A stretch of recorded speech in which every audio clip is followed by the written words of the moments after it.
As South Africa continues to observe this Women's Month, we'll take you here. Young women leaders in politics still bear the brunt of having their voices softened, while those of male counterparts are amplified. As if that's not bad enough, women are often burdened with administrative posts or are elected into key positions after men deem them fit for those roles.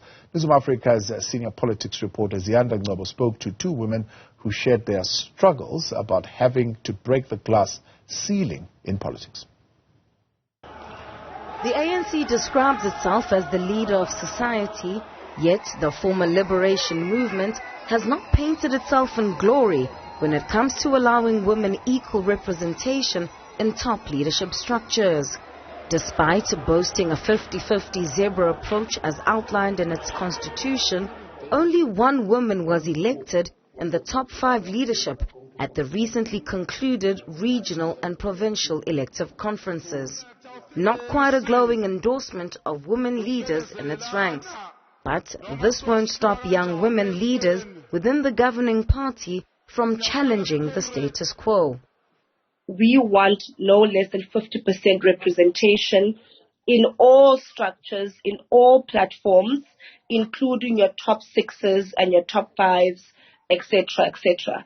And the reason it's significant is because we believe that it's going to force political parties such as the ANC into a position whereby the issue of women leadership is no longer something that is done, as a by-the-way issue, but that we will become more deliberate in affirming existing women leadership.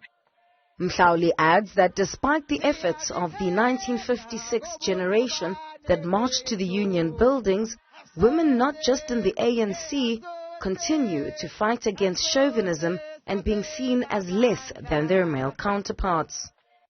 Former DA youth leader Mbalintuli agrees. She believes that men, particularly those in politics, hide behind the notion that society isn't ready for women to lead and to set the agenda. I think that the electorate is more than 50% women and more than 70% young people. So the conversation about whether South Africans are ready to be led by a woman or whether they are ready to be led by a young person, in my view, have always been the machinations of what's happening in internal political culture and what those political parties are comfortable with fielding and are going to be comfortable with in terms of being led by. I think that society is far ahead in comparison to the political parties when it has these conversations. And so I think it's always been a very convenient scapegoat to say that the electorate isn't ready. Ntuli and Mhlauli are just two of South Africa's young generation of strong women leaders. They know that they stand on the shoulders of giants such as Mam Sophie de Bruyn, Lillian Ngoyi, Helen Suzman, Charlotte Maxeke, Victoria Mxenge, and many others.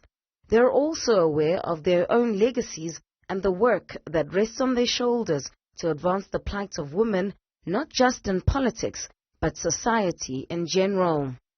For Newzroom Afrika on Channel 405, I'm Ziyanda Ngcobo in Johannesburg.